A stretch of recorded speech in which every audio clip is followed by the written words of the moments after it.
그리고 그가 투명해진 줄 알았어. 하지만 그들은 여전히 그를 볼 수 있다고 말했어. 니코가 그에게 주문을 어떻게 쓰는지 설명해 줬어. 그리고 그녀가 말한 대로 하니까 정말 그들에게서 사라지면서 주문이 제대로 작동하는 걸 알았어.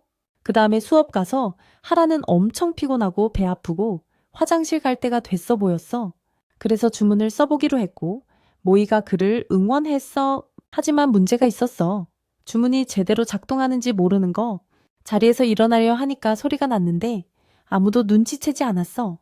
그제야 사라진 걸 알았고 화장실로 몰래 빠져나가려고 했어. 힘들게 교실을 나왔고 주문이 성공해서 기뻐서 울었어. 그 후에 또 문제가 생겼어. 체육 선생님이 초감각으로 그의 냄새를 맡아서 잡을 뻔했어. 하지만 모이가 마지막 순간에 개입해서 선생님을 방해했고 하라는 화장실에 성공적으로 갔어. 하지만 또 다른 문제가 있었어. 바지를 내리는 게 불가능했어. 손을 움직이면 주문이 풀려서 다들 알아볼 테니까. 그걸 구해준 건 수업 끝 종소리였어. 마침내 화장실에 가서 다른 학생들이 그를 괴롭힐 줄 알았어. 화장실에 있었다고 알아챘으니까. 하지만 그들은 어른이 돼서 사과했어. 그 후에 하라는 니코한테 가서 고마워하고 이 일 후로는 부끄럽지 않을 거라고 말했어. 앞으로 손들어서 화장실 갈 거라고. 그리고 니코한테 이 바보 같은 일 때문에 마법 써서 미안하다고 사과했어. 하지만 그녀는 사람들 돕는 걸 좋아해서 그게 가장 중요하다고 말했어. 갑자기 니코의 마력석이 빛나기 시작했어. 하라를 도와서 발전한 거라고.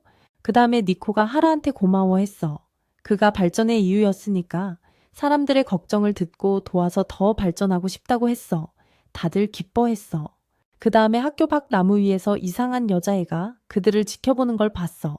그 후에 그들은 집에 가려고 나갔고 거기 고양이가 그들을 지켜보고 있었어. 걸어가다 보니 선생님이 나타났어. 도움 필요해 보였고 차로 가서 엔진을 켜려 하면 고양이가 방해한다고 했어. 그 다음에 모이가 차를 들어올렸고 고양이가 겁에 질려 도망갔어. 문제가 해결됐고 선생님과 학생들이 그의 힘에 감탄했어. 그 후에 그 고양이가 바로 그 여자애였어. 이름은 네모고 모이를 노려보며 자신의 사형마로 만들겠다고 했어. 그 다음에 학생 중 하나가 그녀한테 누굴 찾는지 물었어. 그러자 그녀가 당황해서 도망갔어. 그 다음에 칸이 모이를 괴롭히는 장면으로 넘어가 모이가 그에게 왜 이러냐고 했어. 나한테 여전히 질투나서 그런 거야. 칸은 부정하려 했지만 사람들이 모이한테 의지해서 화났다고 했어. 그러자 모이는 칸이 자신한테 질투난다고 확신했어. 니코도 이상하게 행동하고 있었고 그들도 모이한테 질투난 것 같았어. 니코는 사람들이 모이처럼 돕고 싶어서 좌절했어. 그 다음에 칸과 니코가 고양이한테 시도했지만 그녀는 멀어지면서 화나고 혼자 중얼거렸어.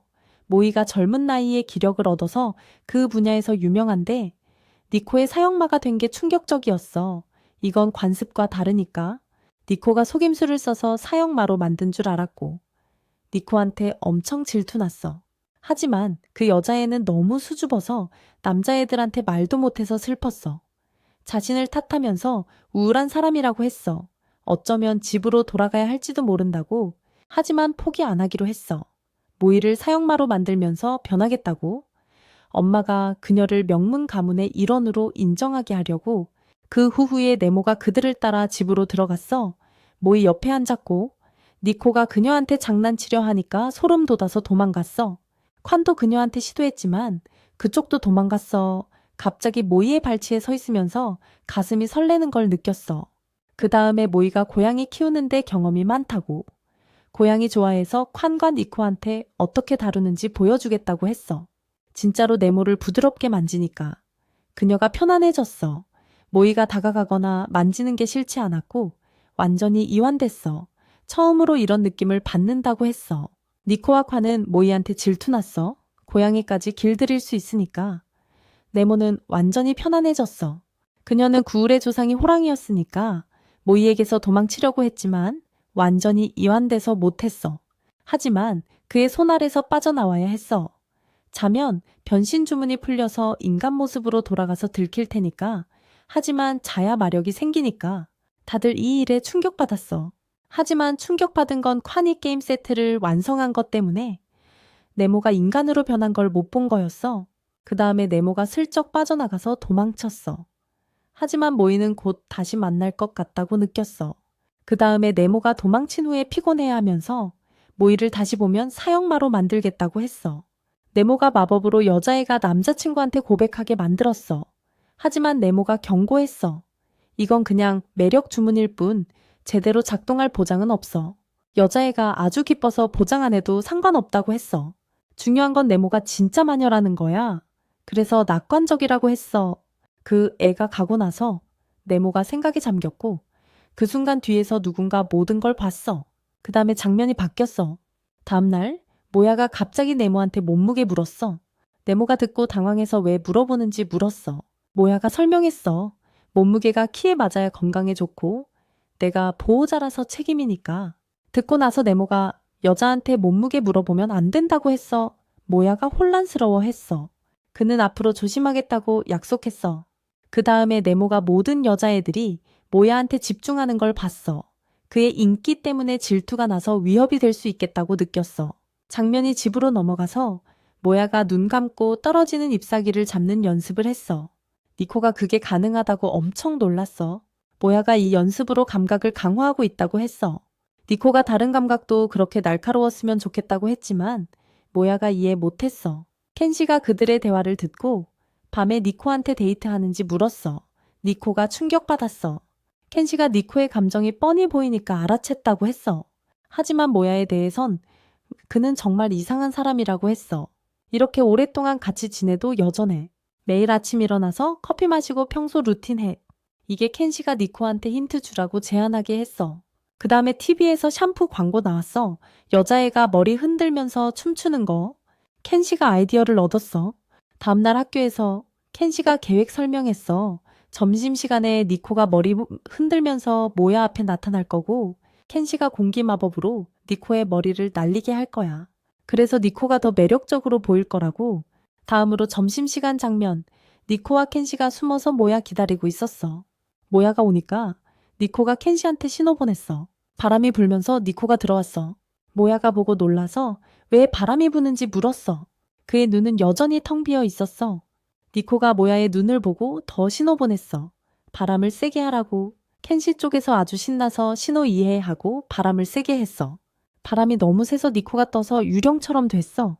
모야가 놀라서 무슨 일인지 물었어. 니코가 예쁜지 물었어. 갑자기 선생님이 들어오면서 니코의 상태를 걱정했어. 강한 바람 때문에 여자애들의 측정지들이 날아갔어. 여자애들이 그 소리를 듣고 겁났어. 그 순간 모야가 뛰어올라서 종이들을 다 모았어. 눈도 안 뜨고. 여자애들이 그에게 더 매력을 느꼈어. 반대로 니코의 계획은 완전히 실패했어. 집에 가는 길에 모든 여자애들이 모야한테 작별 인사했어. 니코가 더 질투가 났어. 그에게 사람들이 더 인기 많아졌다고 말했어.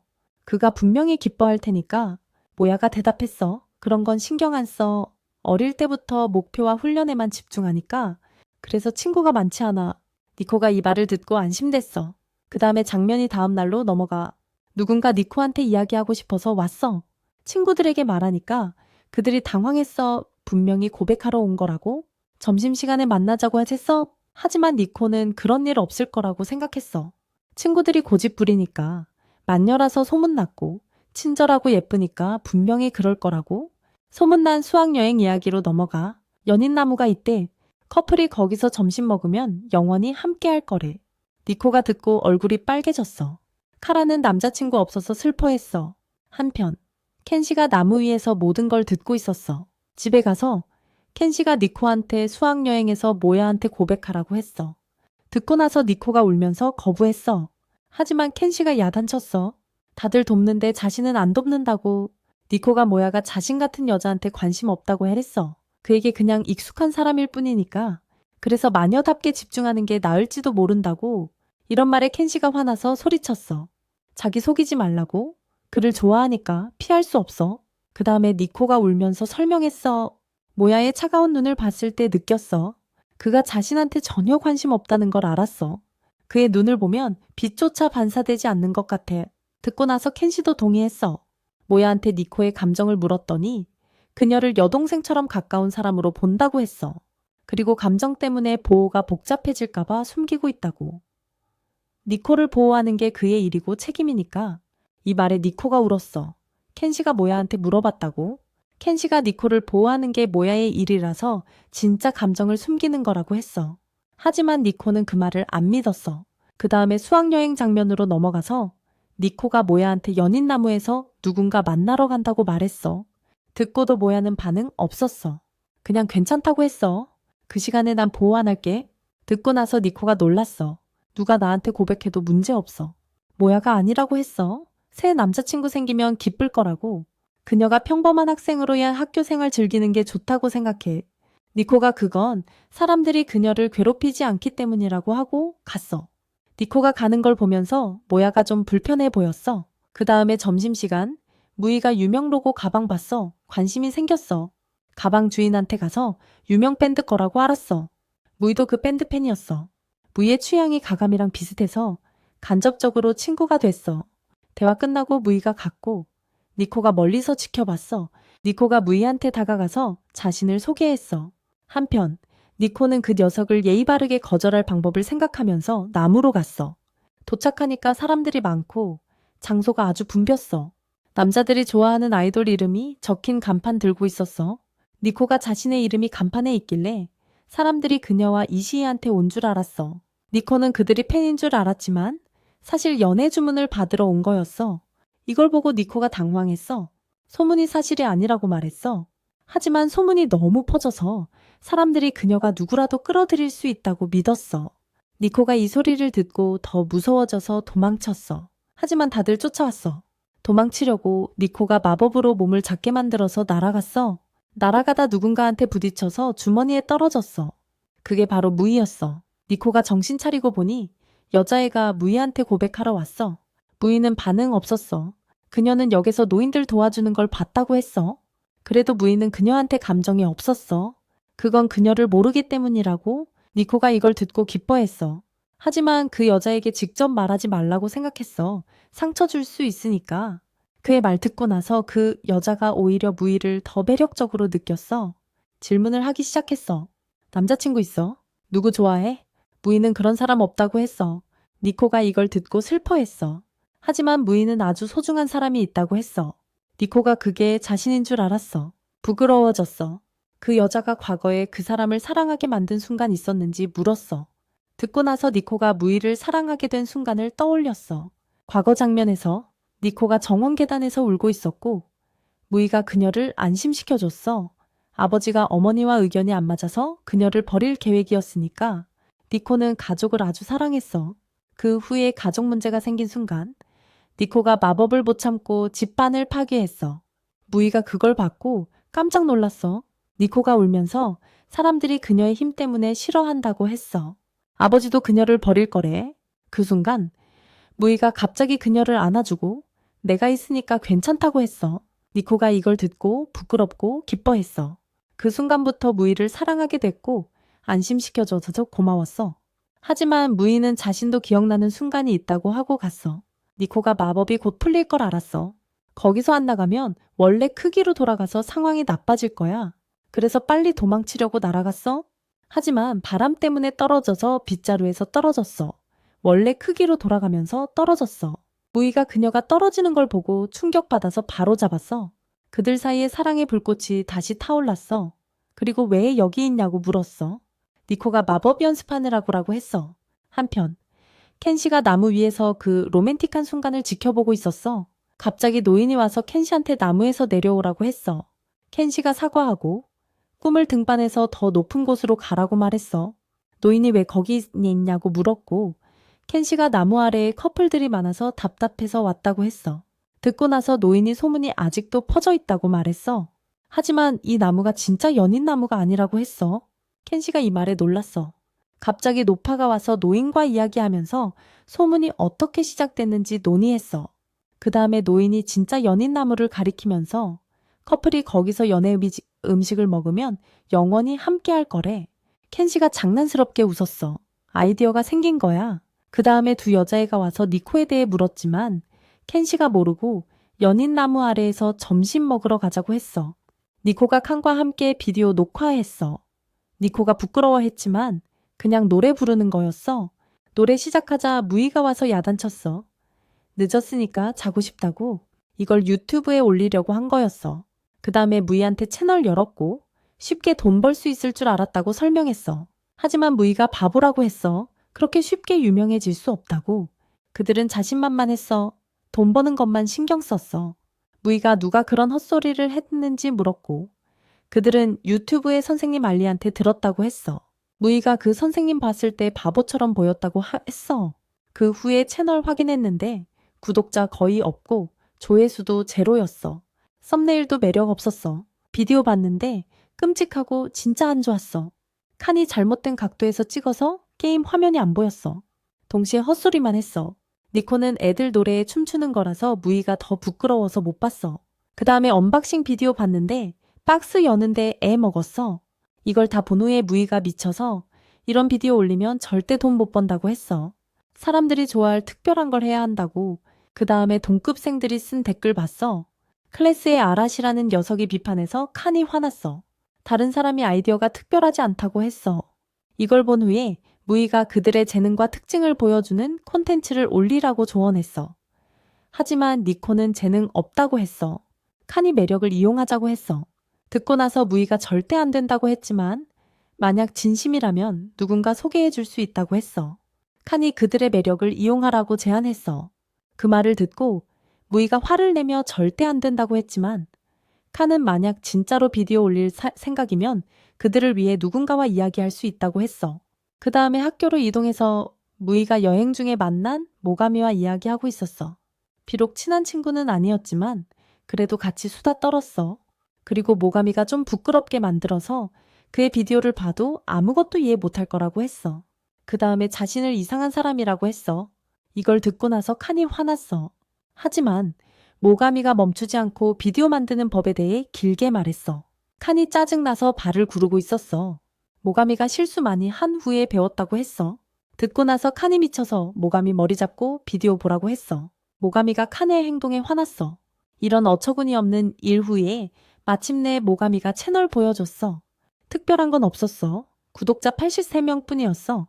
그 다음에 비디오 봤는데 시각적으로 인상적이고 각도가 좋았어. 하지만 모가미가 영화와 감독에 대해 헛소리만 해서 칸이 비디오를 빨리 감고 짜증났어. 설득되지 않았어. 그래도 무희는 비디오에 만족해서 모가미의 채널이 그들의 거보다 나아서 이 바보들에게 가르쳐 달라고 했어. 그 다음에 모가미의 인기 비디오 봤어. 게임 프로그래밍 한 거. 하지만 댓글에서 사람들이 그 게임을 우습다고 놀려서 게다가 모가미가 헛소리 그만두지 않았어. 그 순간 무희가 아이디어를 얻었어. 다음으로 무희 집으로 가서 모가미와 장비를 데려와서 새 비디오 촬영했어. 모가미가 그들만 알 수 있는 GF를 줬어. 그들이 놀랐어. 니코가 게임하는 걸 찍기로 했고 무희가 그린 스크린 가져와서 진지하게 하기로 했어. 비록 비디오가 게임에 관한 거지만 칸은 역할이 없었고 무희가 칸을 물러나게 했어. 그 다음에 무희와 모가미가 비디오 편집했어. 오랜 작업 후에 비디오가 훌륭하게 됐어. 니코의 게임 코멘터리 비디오. 감정과 비아냥이 가득했어. 마침내 유튜브에 올렸어. 비디오가 5천 조회수를 넘었고 사람들이 아주 좋아했어. 이로 인해 칸과 니코가 무희한테 고마웠어. 무희는 피곤해 보였어. 그 다음에 무희가 서로의 강점을 이용하면 멋진 비디오를 만들 수 있다고 설명했어. 모가미의 전문성, 칸의 목소리, 니코의 매력처럼 니코가 엄청 기뻐했어. 그 다음에 더 멋진 비디오를 만들어서 잘 됐어. 하지만 며칠 후에 무희가 오늘 찍을 비디오를 물었어. 하지만 니코가 지루하다고 칸도 마찬가지라서 무희가 화났어. 그들은 남의 거 복사만 하고 오래가지 않는 타입이라고 했어. 그래서 유명 유튜버 꿈이 끝났어.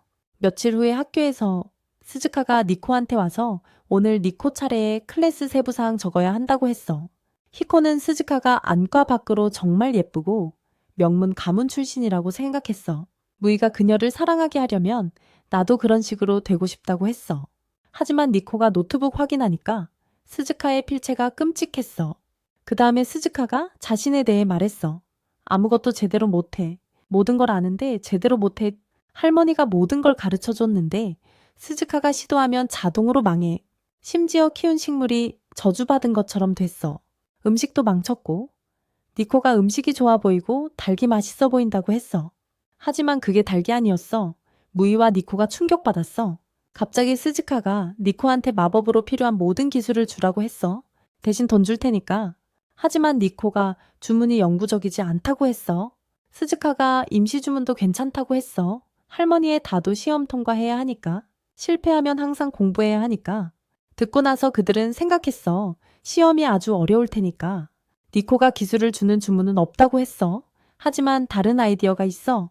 무이와 스즈카 손 앞으로 내밀라고 했어. 주문 걸었어. 무이가 하는 걸 스즈카가 자동으로 따라했어. 다들 충격받았어. 니코가 시험 당일에 그들의 몸에 완전히 주문을 걸 테니까. 무이가 다른 방에서 시험 통과하면 스즈카도 성공할 수 있을 거래. 무이가 다도 시험에 대해 아는 건 없지만 어쨌든 동의했어. 그 후에 다도에 대해 열심히 배우기 시작했어. 시험 전 준비하면서 칸이 무이가 진지하다고 했어. 칸이 카메라가 달린 안경으로 도와주기로 했어. 무이가 다른 방에서 일어나는 걸 볼 수 있게. 갑자기 스즈카가 겁에 질려와서 할머니가 일정을 바꿔서 오늘 시험한다고 했어. 다들 충격받았어. 그 후에 준비 없이 앉아야 했어. 무이가 양쪽을 동기화시켜서 준비했어. 스즈카의 할머니가 스즈카가 성공해야 한다고 했어. 실패하면 나쁜 일 생길 거래. 하지만 스즈카는 아무 말 안 했어. 여기서 니코가 무이가 스즈카 대신 대답하라고 했어. 무이가 충격받아서 입도 동기화됐어. 스즈카도 똑같이 소리쳤어. 이걸 보고 할머니가 놀랐어. 스즈카를 야단치면서 그녀는 무모한 애라고 옛날에는 더 엄격했다고 했어. 무이가 긴장해서 할머니라고 생각 없이 대답했어. 할머니가 방해했는지 물었고 무이가 얘라고 했어. 할머니가 화났어. 시험이 바로 시작된다고 선언했어. 무이와 스즈카가 시험 준비했어. 무이가 배운 걸 따라했어. 첫 번째 단계는 문 열기였어. 하지만 무이가 손이 문 손잡이에 안 들어가서 계속 두드렸어. 고양이 소리 같다고 할머니가 생각했어. 소리가 커질수록 할머니가 더 불안해졌어. 그 순간 문이 세게 날아 열렸어. 그 다음에 문으로 들어가야 하는데 종이 부채를 뛰어넘어야 해. 불행히도 무이의 힘 때문에 스즈카가 너무 세게 뛰어서 개구리처럼 됐어. 다들 충격받았어. 할머니도. 하지만 스즈카가 결국 단계를 마쳤어. 세 번째 단계는 과자 내놓는 거. 과자를 맛봐야 해. 무이가 단계를 했어. 이미 익혔지만 과자가 없었어. 그래서 카니 비스킷 한 조각을 줬어. 무이가 집어먹었어. 하지만 스즈카의 몸이 못 참고 과자를 할머니한테 뱉었어. 무이가 놀란 표정 짓고 스즈카도 똑같이 해서 할머니가 깜짝 놀랐어. 그 다음에 네 번째 단계 차 마시는 거. 무이도 익혔어. 하지만 무이와 스즈카의 크기 차이 때문에 스즈카가 과장되게 차를 마셔서 입에 자국이 생겼어. 그 다음 단계에서 스즈카가 실패해서 할머니가 화났어. 스즈카가 이 수업의 개념과 의도를 배우지 않았기 때문에 실패했다고 야단쳤어? 갑자기 거대한 말벌이 나타나서 무이와 할머니가 충격받았어. 할머니가 그런 생물 싫어해서 당황했어. 갑자기 무이가 기술 써서 말벌을 잡았어. 할머니가 이게 최고의 공연이라고 해서 스즈카가 통과됐어. 그 후에 스즈카가 무이와 니코한테 앉아서 아주 기뻐했어. 할머니가 한 말을 말해주고 가족의 희망이 스즈카에게 있다고 했어. 스즈카가 또 다른 시험이 있다고 해서 무이한테 도와달라고 했어. 하지만 그는 완전히 거부했어. 칸이 무이한테 이달 집세 안 내도 되게 구걸했어. 돈 없어서 월세 못 내니까. 하지만 무이가 화나서 이건 칸의 문제라고 했어. 쓸데없는데 돈 다 쓰니까. 그에게 몸 써서 돈 벌라고 했어. 공원에서 공연하는 악당 역할 구인 광고 보여줬어. 듣고 나서 칸이 짜증나서 일하는 거 싫다고 했어. 재미없고 어른 같다고. 그 다음에 칸이 아이처럼 칭얼댔지만 소용없어서 오디션 보러 갔어. 그는 광대 같은 동작해서 오디션 통과했어. 감독이 그의 기술 보고 감탄해서 주연 역할 줬어. 원래 영웅이 다쳤으니까 칸이 이 소리에 충격받았어. 다음으로 칸이 오토맨 영웅 슈트 입은 걸 봤어. 이 영웅에 대해 들어본 적 없었지만 감독이 아이들과 엄마들 사이에서 아주 인기 있다고 했어. 그 다음에 극단팀 모였고 감독이 단계 설명하고 지시했어. 공연이 평범한 남자가 안에 있고 관계가 안 좋고 아내가 남자를 무시하는 걸로 시작됐어. 그 다음에 TV 봤는데 칸이 끼어들어서 왜 TV 보는 거냐고 지루하다고 했어. 감독이 칸이 방해하니까 화나서 자리에 돌아가라고 했어. 이야기가 다시 진정됐어. 남자가 기차 타고 회사 가는 장면. 회사에서 친절한 여자애 하나오카가 점심 초대했지만 남자가 거절하고 왜 나한테 초대했는지 모른다고 했어. 여자애가 당신은 항상 그래요. 하지만 당신의 좋은 점 다 알아요. 사가타 씨, 정말 좋아해요. 사가타가 부끄러워했어. 칸이 이 시나리오 봤을 때 미쳐서 이게 공연이야 싶었어. 그 다음에 남자가 여자애랑 이야기했어. 갑자기 악당들이 나타났고 여자애가 악당들의 우두머리였어. 그 다음에 칸 차례였어. 감독이 빨리 들어오라고 했고 칸이 서둘러 들어와서 주 악당을 이겼어. 감독이 이걸 보고 짜증나서 악당 부하들 먼저 싸워야 한다고 했어. 주 악당이 명령 내리는 사람인데 그 후에 다시 촬영해서 칸이 악당 부하들을 이겼어. 감독이 칸의 동작 보니까 적어도 우아하게 움직인다고 했어. 그 다음에 공연 계속됐어. 사가타가 보스한테 야단 맞는 장면. 집에 가니까 아내가 축제 테이블 준비했고 결혼 기념일이었는데 잊어버렸어. 아내가 듣고 불평했어. 같은 벌 다시 줄 거래. 그 다음에 남자가 의자로 변해서 아내 발밑에 있었어. 칸이 이걸 보고 미쳐서 소리쳤어. 그 순간 감독도 화나서 칸한테 소리쳤어. 그 후에 그들이 충돌했고 감독이 스크립트 안 지키면 돈 안 준다고 했어. 그 다음에 칸이 악당 역할을 한 녀석하고 이야기했어. 그의 발이 다쳤고 오토맨 역할 할 거래 했는데 리허설 중에 다쳐서 바뀐 거였어. 아들은 이게 첫 영웅 역할이라서 기뻐했어. 아들이 아버지가 역할 안 한다고 알니까 울었어. 이미 장난감을 사둔 상태였어. 하지만 이제 할 수 없어. 악당으로 최선을 다할 거래. 이걸 보고 칸이 그를 불쌍히 여겼어. 부모가 약속 어길 때 정말 나빠. 그 다음에 그 녀석한테 아들 불러서 내가 오토맨이라고 말하라고 했어. 한편 무이가 이걸 다 듣고 칸의 행동에 기뻐했어. 그 후에 공연 장면으로 넘어가서 칸과 그 녀석이 의상을 완전히 바꿨어. 결과적으로 스크립트에 없는 이상한 말들을 했어. 감독이 충격받았어. 니코도 공연 보고 끼어들어서 칸이 영웅 할 거래 했는데 영웅이 다른 사람이야. 한편 영웅도 이제 뭘 해야 할지 모르겠어. 발이 다쳐서 움직일 수 없으니까. 하지만 칸이 걱정 말라고 했어. 내가 다 처리할 테니까. 그 후에 영웅이 칸을 가볍게 치자. 칸이 환상적으로 연기해서 뒤로 굴렀어. 감독과 다들 놀랐어. 아이들이 공연에 감탄했고 무이도 웃었어. 칸이 악당으로 훌륭하게 했고 영웅이 또 가볍게 치자 칸이 현실적으로 보여서 공중에 날아가서 패배했어. 악당 역할 끝. 영웅의 아들이 아버지를 자랑스러워했어. 공연 끝나고 모든 아이들이 영웅한테 감탄했어. 하지만 감독은 일어난 일에 만족하지 않아서 돈을 깎아서 칸한테 수입 제로됐어. 그 후에 칸, 무이, 니코가 집에 가는 길에 있었어. 칸이 슬퍼서 이게 왜 내가 아르바이트 싫어하는 이유라고 했어. 나한테 안 맞아. 하지만 무이가 반대로 말했어. 칸이 일 환경에 잘 맞고 다른 일 시도해보라고 조언했어. 이번 달 경비는 좀 기다려줄게. 듣고 나서 칸이 기뻐했어. 하지만 무이가 다음 달엔 2달치 내야 한다고 했어. 안 그러면 벌금이 커. 칸이 돈 낭비 안 할게라고 약속했어. 그 다음에 영웅 집으로 가서 아들과 아주 기뻐했어. 그 후에 한 달 후에 무이 집으로 넘어가서 무이가 칸한테 공연에서처럼 벌을 주고 있었어. 칸이 아무것도 배우지 않은 것 같았어. 그 다음에 칸이 못 박는 아르바이트 하고 있었어. 하지만 몇 분 일하다가 미쳐서 오래 앉아 있을 수 없었어. 지금까지도 한 상자 채우지 못했어. 이 일 계속하면 몇 년 걸릴 거래. 하지만 안 하면 돈 못 받고 빚 갚을 수 없어서 무이한테 오토맨 돼야 해. 이 모든 문제 때문에 니코한테 가서 속도를 빠르게 만드는 주문 달라고 했어. 니코가 듣고 놀라서 칸이 이미 빠르고 활동적이라고 했어. 그 다음에 니코가 속도를 1.5배부터 10배까지 높일 수 있다고 했어. 칸이 최대 속도 달라고 했어. 하지만 니코가 쉽지 않을 거라고 경고했어. 경고와 부작용이 있으니까 그 다음에 부작용 설명했어. 첫 번째는 주문이 3일 동안 지속된다고. 칸은 그건 문제 없다고 했어. 두 번째는 주문 걸린 후에 누구도 공격 못한다고. 칸은 싸울 생각 없으니까 걱정 안 했어. 세 번째는 충돌이야. 칸이 이 부분 이해 안 돼서 알아보겠다고 했어. 그 후에 마침내 니코가 주문을 걸어 그의 속도를 10배로 높였어. 주문 실행되고 나서 칸이 말했지만 아무도 못 알아들었어. 너무 빠르게 말했으니까. 그걸 보니 칸이 짜증나서 계속 말하려 했지만 소용없었어. 그래서 종이 한 장을 가져와서 썼어. 뭐라고 하는 거야? 전혀 이해가 안 돼. 결국 모이가 설명을 시작해서 칸의 머리가 10배 빨라졌기 때문에 자신들은 이제 칸에 비해 10배 느려졌다고 했어.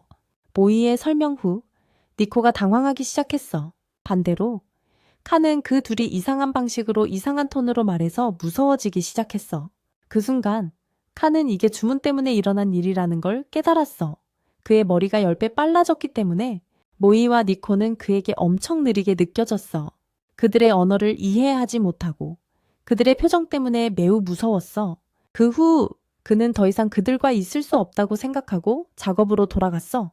주위의 모든 게 느리게 움직였어. 심지어 시간까지. 그에게는 자신이 빨라진 게 아니라 주위 모든 게 느려진 것처럼 느껴졌어. 칸은 자신이 아무것도 빨리 끝내지 못하고 있다는 사실에 충격받았어. 몇 시간이 지난 것처럼 느껴졌는데 실제로는 10분밖에 안 됐어. 갑자기 그는 이 실패한 주문으로 3일을 보내야 한다는 걸 깨달았어. 그건 30일치의 시간을 견뎌야 한다는 뜻이었고 아무도 말 못하고 30일을 어떻게 보내냐고 무서워했어. 그 후후 그는 니코에게 가서 정상으로 되돌리려고 했고 자신이 겪고 있는 걸 설명하려 했어. 하지만 그들은 그의 언어를 이해하지 못했어. 모이가 그에게 천천히 말하라고 썼어. 칸이 시도했지만 실패했어. 모이와 니코는 칸이 슬퍼하고 있다는 걸 깨달았어. 니코가 빨리 말하려 했지만 안 됐어. 칸은 희망을 잃고 그들을 떠났어. 하지만 몇 초 후 그는 먹으러 다시 돌아왔고 그 후 다시 떠났어. 그 후 모이와 니코가 칸에 대해 이야기했어. 하지만 잠시 후 칸이 다시 먹으러 왔어. 니코는 무슨 일이 일어나고 있는지 이해하지 못했어. 모이가 설명을 시작해서 그들에게 30분은 칸에게 5시간이라고 했어. 그리고 이 상태로 계속되면 그는 하루에 10번 넘게 먹어야 하니까. 그들은 음식을 많이 샀어. 하지만 금방 다 떨어졌어. 그들에게 시간은 훨씬 빨리 지나갔고 칸에게는 아주 느리게 흘렀어. 칸이 모이 앞에 와서 몇 초 말한 후 떠났을 정도였어. 모이는 아무것도 이해하지 못했어. 심지어 칸은 아르바이트를 훨씬 전에 끝내고 지루해서 바닥에 쓰러져 있었어. 날들이 너무 빨리 지나가서 새 속옷이 필요했어. 모이가 옷을 사서 칸에게 주자. 그는 모이 앞에서 울기 시작하더니 몇 초 후 떠났어. 그 후 키고가 그들의 집에 왔어. 칸의 상태를 보자 그는 매우 놀라고 아이디어를 제안했어. 칸의 목소리를 녹음할 수 있다고. 그 후 느린 재생으로 들을 수 있다고. 그 말을 듣고 그들은 놀랐어. 이 아이디어가 머리에 안 떠올랐었으니까. 그런데 칸이 들어와서 천천히 그들에게 말하기 시작했어. 그는 오랫동안 천천히 말하는 걸 연습해서 마스터했다고 했어. 그 말을 듣고 모두가 깜짝 놀랐어. 반대로 칸은 그들과 정상적으로 말할 수 있어서 매우 기뻐했어. 그 후 그들은 모두 함께 웃으며 시간을 보냈어. 칸은 심지어 천천히 걷는 법을 보여줬어. 그들은 행복하게 식탁에 앉았고 그 후 다음날 장면으로 넘어가 칸이 정상으로 돌아오자 충격은 칸이 무서워했던 거였어. 모이와 니코가 이제 그에게 너무 빨라졌으니까 천천히 말하고 걷는데 익숙해졌었어. 정상으로 돌아왔는데도 그는 여전히 천천히 말하고 있었어. 카라가 니코에게 가서 중요한 서류가 실수로 분쇄기로 파괴됐다고 말했어. 그녀는 니코가 마법으로 도와줄 수 있냐고 물었어. 니코는 보고 듣는 것에 충격받아서 카라가 그녀의 좋아하는 옷을 주면 도와주겠다고 했어. 니코는 그 서류를 고치려면 다른 서류와 섞이지 않고 혼자 있어야 한다고 했어. 그건 모든 서류를 분리하는 게 매우 어렵다고 생각했어. 그 말을 듣고 카라는 매우 슬퍼졌고 여기서 모이가 카라에게 이 중요한 서류가 어떻게 실수로 파쇄됐는지 물었어. 카라는 그 서류가 1년 전에 병으로 돌아가신 어머니 거라고 아버지가 파쇄한 거라고 했어. 그녀는 아버지가 어머니의 편지를 읽고 있는 걸 봤을 때를 회상하기 시작했어. 어머니가 살아있을 때 쓴 거라고 생각하고 그 편지를 읽어야 한다고 했어. 하지만 아버지가 그녀를 맞고 파쇄기로 찢으며 사과했어. 카라는 그걸 보고 매우 화가 났어. 그 후 모이가 말하기 시작해서 편지에 중요한 게 쓰여 있어서 아버지가 그녀가 알기를 원하지 않았던 것 같다고 했어. 니코는 흥분해서 어떤 식으로든 도와주겠다고 했어. 카라는 거의 불가능해 보인다고 했어. 그런 다음 그녀는 니코가 서류를 분리하기 시작한 걸 봤어. 카라는 미쳤냐고 물었어. 필요한 서류를 분리할 수 없는데 하지만 니코는 그 편지 서류가 초록색이니까 분리할 수 있다고 했어. 니코를 본 후 모이도 그녀를 도와주기 시작했어. 카라는 이 작업이 불가능해 보이고 그럴 필요 없다고 했어. 그런 다음 모이는 4학년 때 이쑤시개로 성을 지은 적이 있다고 했어. 그래서 그에게 불가능한 건 없어. 니코는 카라를 도와주면 시간이 걸려도 기쁘다고 했어. 카라가 항상 그녀를 도와줬으니까 그 말을 듣고 카라는 감동해서 니코를 꼭 안았고 그 후 서류를 분리하기 시작했어. 서류를 분리하면서 그들은 많은 이야기를 했고 카라는 그 서류에 뭐가 쓰여 있는지 이미 알고 있지만 어머니의 편지를 확인하고 싶다고 했어. 그녀는 아버지가 생물학적 아버지가 아니라고 말했어. 그리고 그 전에 이미 알았어. 그들은 7학년 때 친척을 방문해서 거기서 진실을 들었다고 했어. 그녀는 충격받았지만 부모님이 그녀를 많이 사랑했기 때문에 크게 영향을 받지 않았고 그 상황을 받아들였어. 그녀에게 아버지는 그녀를 키운 사람이고 다른 누구도 아니야. 모이는 그건 나한테는 다를 거라고 했어. 그래서 이해해. 오랜 시간이 지난 후 그들은 서류를 모두 모았고 모두 기뻐했어. 카라는 그들의 도움에 감사했어. 그 다음은 니코 차례야. 그녀가 마법을 사용해서 서류 커라 조각을 편지로 되돌렸어. 그들은 니코의 마법에 감탄했고 카라는 편지를 읽기 시작했어. 거기서 어머니가 사과를 썼어. 어머니는 병이 나서 얼마나 살지 모르겠어서 하고 싶은 말을 쓰겠다고 했어. 편지에서 카라는 충격받아서 어머니가 생물학적 어머니가 아니라고 나왔어. 그녀의 진짜 어머니는 그녀를 낳고 아버지를 버리고 도망갔고 아버지가 혼자 키우다 실제로 그녀를 키운 어머니를 만났어. 그런데 갑자기 카라의 아버지가 들어와서 그 편지를 읽지 말았어야 했다고 했지만 모이는 아버지가 하지 말아야 해. 카라의 어머니가 그녀가 이걸 알게 하려고 편지를 썼으니까 그녀의 권리야. 그의 감정을 강요하지 말아야 해. 그 다음 카라의 아버지는 어머니가 돌아가신 후 우편으로 편지를 받았고 그녀가 두 번째 어머니에 대해 알기를 원하지 않았어. 그렇게 하면 그녀를 키운 어머니와의 관계에 문제가 생길 수 있어서 그녀가 어머니를 소중히 여기고 닮았다고 했어. 그 후 카라는 매우 감동해서 아버지가 그걸 말했어야 한다고 했어. 그녀의 어머니에 대한 감정이 절대 변하지 않을 테니까. 그녀는 무슨 일이 있어도 어머니를 존경한다고 했어. 그 다음 카라의 아버지는 매우 감동해서 울면서 카라에게 사과하고 용서를 구했어. 니코는 카라에게 더 읽어야 한다고 했고 그 후 카라가 읽기 시작했어. 어머니는 카라가 자라기까지 이 일을 비밀로 하고 싶었어. 직접 말하고 싶었지만 운명이 달랐어. 그녀는 처음으로 카라와 아버지를 만난 그 순간을 아직도 기억하고 그때 매우 기뻤어. 그날부터 카라가 그녀의 딸이 돼서 행복했어. 그녀에게 딸은 카라밖에 없었고 그날부터 남편과 사랑스러운 딸과 함께 완벽한 삶을 살았어. 가족과 함께 행복만 알았어. 카라, 내 딸이 돼줘서 정말 고마워. 그 다음 카라는 어머니의 말에 크게 울기 시작했어. 어머니는 걱정하지 말라고. 내세에서 다시 만날 거라고 했어. 널 기다릴게. 그 순간 아버지와 딸이 서로 안았어. 그 후 모이와 니코가 강가에서 걷는 걸 봤어. 모이는 카라를 도와줘서 기뻐하고 니코에게 말하려 했어. 하지만 니코는 감동해서 지금 말하면 울 것 같다고 했어. 그런데 갑자기 그녀의 가방이 빛나서 마법돌이 카라를 도운 덕에 더 하얗게 변한 걸 알았어. 니코는 아이디어가 있다고 했고 모이는 그녀를 지지했어. 장면이 학교로 바뀌고 니코가 도움을 필요로 하는 사람을 위한 공지를 게시했어. 갑자기 칸이 다가와서 누군가가 그녀를 도와주고 싶다고 했어. 그 말을 듣고 니코는 기뻐했어. 그 다음 호라이라는 사람이 들어왔어. 그를 보자 그들은 충격받았어. 그가 매우 다르게 생겼으니까. 다른 나라에서 왔냐고 물었고 그는 그렇다고 했어. 그는 일상 루틴과 오늘 날씨가 좋다고 이상한 얘기를 하기 시작했어. 모이는 그의 말이 영어처럼 들린다고 했고 호라이는 그건 아버지의 아버지의 아버지가 영어 선생님이었기 때문이라고 했어. 그가 어렸을 때부터 영어책을 많이 공부했다고 했어. 모이는 그만, 야, 그냥 원하는 걸 말해봐. 호라이는 보통 사람들과 잘 말할 수 있지만 여자애들한테는 말할 수 없다고 설명했어. 그 말을 듣고 니코는 매우 기뻐서 그건 연애 문제여 감정 말해봐. 그 후 호라이는 그 소녀에 대해 칸에게 많은 걸 말하기 시작했어. 칸은 그에게 잘 말해봐.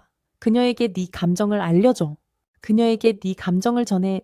그 다음 호라이가 약간 망설이면서 2장의 티켓을 보여줘 시작했어. 내가 그녀에게 영화 보러 같이 가자고 할게. 모두가 코에게 부탁해서 마법으로 나한테 잘 말할 수 있게 도와줘. 니코는 내게 마법을 쓸 수 있지만 네 감정을 네 방식으로 직접 전해. 그게 잘못된 게 아니야. 그 말을 듣고 호라이는 매우 기뻐서 맞아, 네가 라이트해. 그 후 모이는 호라이를 격려해서 네가 할 수 있어. 그 다음 소녀가 도착했고 모두가 숨어서 상황을 멀리서 지켜보며 호라이가 제대로 말하고 감정을 전할 수 있을지 궁금해했어. 그 다음 호라이가 소녀와 말하기 시작했어. 놀랍게도 소녀가 호라이와 외모와 말투가 비슷했고 이름은 나코라였어. 그들은 모두의 놀람 속에 자세한 대화를 시작했어. 그 다음 호라이가 친구들에게 명확히 말했어. 이게 내 여자친구야. 그들은 빠르게 말하고 커플이 됐어. 그걸 보자 다른 사람들은 충격과 큰 기쁨에 빠졌어. 그 후 모두가 호라이를 칭찬하기 시작했고 그는 그들의 도움에 감사했어. 그 다음 호라이는 오늘부터 너희가 내 새 친구야. 하지만 칸은 영화를 보지 않았고 메가미는 이미 그 영화를 봤어. 모이는 니코, 이 영화 보러 같이 갈래? 그 말을 듣고 니코는 매우 기뻐서 데이트라고 생각했어. 그녀는 호라이 스타일로 영화 보러 갈 준비를 시작했어. 잠시 후 메가미, 니코, 그리고 칸이 서로 이야기하는 장면을 봤어. 니코는 데이트로 가고 싶다고 모이에게 말할 방법을 고민하고 있었어. 메가미는 모이가 코미디쇼 볼 때 행복해하고 많이 웃는다고 했어. 그들은 니코를 안심시키면서 모이가 감정이 있지만 좀 엉뚱하다고 했어. 하지만 니코는 매우 슬펐어. 칸과 메가미는 니코에게 내일 모이를 관찰해서 그의 감정을 이해하라고 했어. 다른 거 걱정하지 말고. 그 후 그들은 그녀를 떠났어. 갑자기 모이가 나타나서 니코 방에서 뭐 하는 거야? 그 말을 듣고 메가미와 칸은 충격받고 긴장해서 아니, 우리는 그냥 포커를 하고 있었어. 그녀가 얼굴 표정을 읽어야 하니까 모이는 내 얼굴이 읽기 힘들어서 초대 안 한 거면 괜찮아. 나도 거절했을 텐데. 그리고 가면서 슬퍼 보이게 말했어. 하지만 나를 기억하고 초대해줬으면 좋았을 텐데. 그 후 모이는 방에 앉아서 생각에 잠겼어. 우리는 니코가 주문을 찾는 걸 봤어. 그리고 다음날 니코가 와서 모이에게 주문을 말했어. 모이가 감정을 표현하게 하는 주문이야. 그녀는 내 허락 없이 쓰고 싶지 않았어. 네가 거절할 줄 알았으니까. 하지만 모이는 괜찮아. 써도 돼. 네가 내 얼굴 표정을 읽기 힘들면 이 주문이 내가 다른 사람과 관계를 좋게 할 수 있게 도와주면 그 말을 듣고 니코는 매우 기뻐서 주문을 썼어. 처음에는 아무 일도 일어나지 않은 것 같았어. 하지만 갑자기 머리에서 작은 모이 같은 게 나왔어. 모이는 아무 느낌이 안 든다고 했지만 작은 모이는 매우 혼란스러워서 니코는 이게 주문 결과라고 깨달았어. 그 후 모이는 주문을 잊자 빨리 준비해야 해. 작은 모이는 매우 흥분했어. 그걸 보니 니코는 행복했어. 이제 모이 감정을 이해할 수 있을 테니까. 작은 모이는 극도로 흥분했어. 니코는 행복했어. 이제 모이 감정을 이해할 수 있을 테니까. 그 다음 모이가 준비됐고 니코가 유카타를 입고 왔어. 모이는 그녀에게 감탄했지만 숨기려고 했고 왜 유카타를 입었어? 니코는 축제 가니까 이 옷이 딱이야. 모이는 관심 없다는 듯 보였지만 작은 모이는 매우 흥분해서 니코를 좋아하는 것 같았어. 그 후 그 둘이 영화를 보러 갔고 모이는 니코가 아무것도 모르니까 영화 개념을 설명하기 시작했어. 모이는 영화에 로맨스, 공포, 코미디가 다 들어가 있다고 했고 영화가 시작됐어. 하지만 니코는 영화를 별로 안 봤어. 그녀는 작은 모이, 표정에 더 집중했어. 공포 장면에서 그는 매우 무서워 보였어. 로맨스 장면에서 그는 매우 감동받았어. 코미디 장면에서 그는 많이 웃었어. 니코는 이걸로 보니 정말 재미있어 보이네. 이 상태로 영원히 있었으면 좋겠어. 진짜 모이가 항상 그랬으면. 그 후 영화가 끝나고 그들은 극장을 나왔어.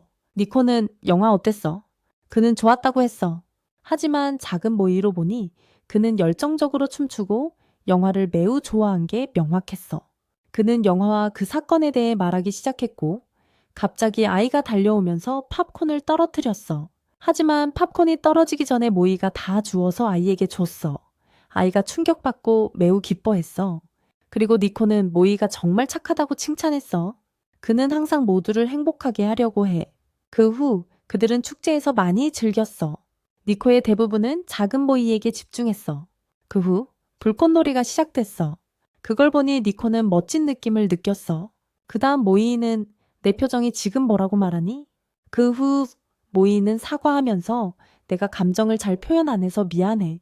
니코는 그럴 필요 없다고 안심시켰어. 그 후 모이는 말하기 시작했어. 싸울 때 적의 얼굴 표정을 읽기 힘들어서 내 감정을 많이 숨겨야 해.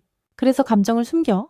그 후 모이의 주문이 사라졌고 니코는 내 감정을 이해하고 네가 어떻게 생각하는지 함께 있고 싶어. 네가 정말 친절하고 마음이 순수하다는 걸 알아. 그리고 모이는 매우 기뻐서 어린 시절 얘기를 했어. 친구가 없었는데 너를 만나서 이제 많은 친구가 생겼어. 내 삶이 이제 나쁘지 않아. 행복하고 매일 재미있어. 정말로. 그 말을 듣고 니코는 매우 감동하고 기뻐했어. 매일 재밌어. 그 후 칸도 축제에서 메가미와 함께 사진을 보냈고 니코는 그들이 재미있어 보인다고 했어. 우리는 그들에게 가야 해. 하지만 모이는 아니, 우리는 함께 시간을 보낼게. 그 말을 듣고 니코는 매우 기뻐서 모이? 어떤 과자 먹고 싶어? 다음 날 우리는 니코와 그녀의 친구가 니코의 빗자루를 타고 하늘에서 학교 사진을 찍는 걸 봤어. 사진을 찍고 나서 니코의 친구는 행복하게 감사했어. 학교를 하늘에서 사진 찍는 게 그녀의 인생 꿈이었고 니코가 그걸 실현시켰어. 학교에 니코 같은 마녀가 있어서 정말 기뻐. 니코는 친구의 그 말에 매우 기뻐서 작별 인사하고 떠났어. 니코와 모이는 니코의 돌이 색깔이 변한 걸 봤고 그게 잘 되고 있다는 걸 알자 니코는 매우 기뻐했어. 그들이 서 있을 때 모이는 날카로운 장미가 그들에게 다가오는 걸 봤어. 그는 니코를 구하려고 그녀를 그 자리에서 데려갔고 갑자기 노출된 옷을 입은 소녀가 나타나서 학생회에서 왔다고 했어. 모이는 그녀의 모습에 충격받았고 이 소녀가 그에게 장난치기 시작했어. 물론 니코는 질투해서 그녀를 밀어냈어. 모이는 이 소녀가 던진 장미에 짜증나서 이건 미성숙한 장미야. 해롭지 않아. 그녀는 니코를 위해 왔어. 학교에서 마법을 쓰지 못하게 하는 법이 나왔으니까 학생들에게 해로울 수 있으니까. 니코와 모이는 충격받고 매우 슬펐어. 모이는 매우 화가 나서 이 결정에 반대했어. 소녀는 다시 그에게 장난치기 시작해서 그녀의 이름은 이바라야. 학교 부회장이라고 했어. 그녀는 그들을 만나서 기쁘다고 했지만 모이는 그녀의 태도에 어이없어 했어. 그는 이 소녀가 매우 스테레오타입적이고 애니 캐릭터처럼 예측 가능한 행동을 한다고 했어. 이게 이바라를 화나게 해서 그녀는 또 장미를 던졌어. 그녀가 스테레오타입적이라는 걸 확인시켰어. 그녀는 다른 회의원들이 그의 말에 매우 화났다고 했어. 그래서 모이는 그들을 만나서 스테레오타입적인지 판단하자고 했어. 만약 그렇다면 그들은 여기 어딘가에 숨어 있을 거야. 그 다음 한 회의원이 나와서 모이에게 축하해. 너희가 우리를 폭로했어. 이 사람은 다른 부회장인 야조르였어. 모이는 이 캐릭터에 충격받아서 그도 스테레오타입적이라고 했어. 야조르가 진지하게 말할 때 한쪽 눈만 뜨는 걸로 증명됐어. 그 다음 두 명의 캐릭터가 나타났어. 학생회 비밀을 담당하는 두 작은 소녀야. 하나는 무섭고 다른 하나는 매우 착해. 그는 그들도 스테레오타입적이라고 했어. 그 다음 모이의 전화가 스스로 말하기 시작했어. 학생회 재무가 해킹한 거였어. 1학년이지만 매우 똑똑한 애야. 그 다음 또 다른 캐릭터가 지하에서 나왔어. 근육질의 사람인 버스트야. 공무를 담당하고 조커처럼 정신적으로 불안정해서 칼을 좋아해. 또 다른 미친 캐릭터가 로봇처럼 나타나서 모이를 매우 화나게 했어. 그는 그만하라고 하고 얼마나 많은지 물었어. 너희들 어벤져스야. 학교 학생회 일을 이렇게 할 수 있어. 그들은 후회하는 모습을 보였고 모이는 매우 화나서 떠나기로 했어. 하지만 회의원들은 그를 막으려 했어. 모든 회의원이 공격했지만 모이는 한 방으로 다 쓰러뜨렸어. 야조르는 이 사람이 매우 강하다고 했지만 모이는 너희들이 약한 거라고 했어. 그 다음 누군가가 말하고 사과했어. 이건 회장인 것 같았어. 모든 회의원이 이 사람이 말할 때 존경스럽게 일어섰어. 그의 추종자들이 한 짓에 사과했어. 그는 계단을 내려왔고 모이는 그의 태도에 짜증났어. 이 사람은 철녀 키오미야라고 소개했고 스즈카의 형제야. 철녀는 모이와 니코가 여동생을 도와줘서 감사했어. 모이는 그가 그걸 아냐고 물었어. 왜 여동생을 도운 마법을 막으려고 해? 니코는 매일 학생들을 도와주려고 애써. 왜 방해해? 철녀는 모이가 이렇게 말할 정도로 성숙해졌다고 했지만 모이는 철녀의 말투에 화가 나서 왜 말이 제한적이고 모자를 계속 쓰고 있냐고 물었어. 결국 철녀는 조조 애니처럼 모자를 좋아하는 거였어. 이게 모이를 더 화나게 했어. 회의원들은 회장을 지지하려 했지만 모이는 화로 그들을 막았어. 철녀는 다시 사과해서 니코의 마법을 받아들일 거라고 했어. 여동생을 많이 도왔으니까. 하지만 학생회에서 의견이 분열됐어. 어떤 사람은 니코의 마법을 받아들이고 어떤 사람은 안 해. 그들은 학생들을 직접 도와서 명성을 얻고 싶어. 모이는 그들이 그냥 니코를 질투하는 거라고 이해했어. 철녀는 그 문제를 다시 검토하겠다고 했지만 다른 게 있어. 철녀는 모이가 니코를 변호한 반응이 훌륭해서 학생회가 필요로 하는 거라고 했어. 그는 모이가 학생회에 가입하라고 제안하고 학생회가 지금 뭐가 부족하다고 생각하냐고 물었어. 모이는 인식과 제대로 된 조직이라고 했어. 철녀는 그게 틀렸어. 학생회가 부족한 건 진정으로 싸울 수 있는 강한 사람이야. 그리고 모이는 그에 딱 맞아. 그가 가입하길 원해? 모이는 철녀의 말투에 어이없어해서 일어나서 떠나기로 했어. 철녀는 회의원들에게 그를 따라가라고 했지만 모이는 니코의 빗자루를 타고 날아갔어. 회의원들은 모이를 싫어했고 모이도 그들을 싫어해서 그런 그룹에 가입하는 건 불가능하다고 했어. 그 후 우리는 메가미와 간이 학교 지붕으로 가서 모이와 니코에게 물건을 가져온 걸 봤어. 간은 무슨 일이 일어나고 있냐고 물었고 모이는 학생회장이 그를 좋아해서 가입하길 원한다고 했어. 간은 가입하는 게 문제 뭐야? 모이는 너희가 그들에 대해 모르니까 가입하라고 하네. 메가미는 그들에 대해 들었고 그들에 대한 소개 비디오가 있다고 했어. 비디오를 열자 스타일이 이상해서 모이를 매우 짜증나게 했지만 그는 그래도 봤어. 간과 메가미는 첫 캐릭터에 충격받았지만 모이는 다른 8명의 캐릭터도 같은 스테레오타입적이라고 해서 간과 메가미가 더 충격받았어. 캐릭터들이 하나씩 자신을 소개하기 시작했어. 하지만 다시 소개하지 않을게. 분명한 건 메가미, 니코, 간. 그리고 모이가 이 캐릭터들에 의해 충격받고 그들의 태도에 불편해했어. 그들은 모두 괴짜야? 하지만 비디오 중간에 모든 회의원이 모여서 행복해 보였어. 그 다음 회의원들이 해결해야 할 문제를 꺼내고 회장이 잘 처리해서 간이 감탄했어. 하지만 반대로 모이는 자신과 학생회장이 공통점이 있다는 걸 발견해서 충격받았어. 그의 행동을 잘 이해해야 해서 머리가 아팠어. 우리는 철녀가 어렸을 때부터 왕이나 리더가 되도록 키워졌기 때문에 그런 사람을 좋아하는 걸 봤어. 그래서 그는 이 팀을 모으고 그들을 지지하게 했어. 모이와 다른 사람들은 보고 있는 것에 충격받았고 모이는 이제 왜 이 사람을 싫어하지 않았는지 이해했어. 우리는 사이가 비슷해. 니코는 모이가 걱정됐지만 갑자기 철녀가 나타나서 모이, 네가 학생회에 가입하게 할게. 무슨 일이 있어도 하지만 강요하는 건 싫으니까 도전할게. 내가 이기면 모이, 네가 가입할 거야. 그는 도전이 철녀가 언제든지 모이를 공격하려고 할 거고 한 번 만지면 모이가 가입할 거라고 했어. 모이는 이 규칙이 비논리적이라고 했지만 철녀는 상관없고 바로 공격하기 시작했어. 모이는 그에게서 도망쳤어. 다음날 우리는 누군가가 모이의 초인종을 누르는 걸 봤어. 그건 네모라는 소녀이었어. 그녀는 매우 당황했어. 그녀는 모이가 다른 사람과 함께 사니까 원하는 대로 말할 수 없을 것 같아서 떠나기로 했어. 떠나는 동안 그녀는 멀리서 오는 모이를 봤고 이게 그녀의 기회라고 했어. 모이가 다가오자 그는 이번에는 고양이 형태의 네모를 봤어. 그는 그녀를 환영하고 안으로 오라고 했어. 네모가 들어오자 모이는 니코와 간이 길 잃은 고양이 코미디를 보고 있는 걸 봤어. 이게 네모를 짜증나게 했어. 하지만 반대로 모이는 웃고 그의 시리즈에 대해 물었어. 아직 방송되지 않았어. 그 다음 모이는 고양이가 다시 왔다고 설명했어. 니코는 그녀를 많이 환영했지만 실수로 주스를 그녀에게 쏟았어. 모이는 그녀를 목욕시키기로 했어. 네모는 매우 망설였지만 결국 동의했어. 모이가 그녀를 잘 씻겼고 네모는 휴식과 안정 사이에서 매우 좋았어. 결국 잠들었어. 그리고 모이가 그녀를 말리는 동안 샤워 아래에 있었어. 그녀는 다시 좋았고 이번에는 잠드는 걸 막으려 했지만 잠이 이겼어.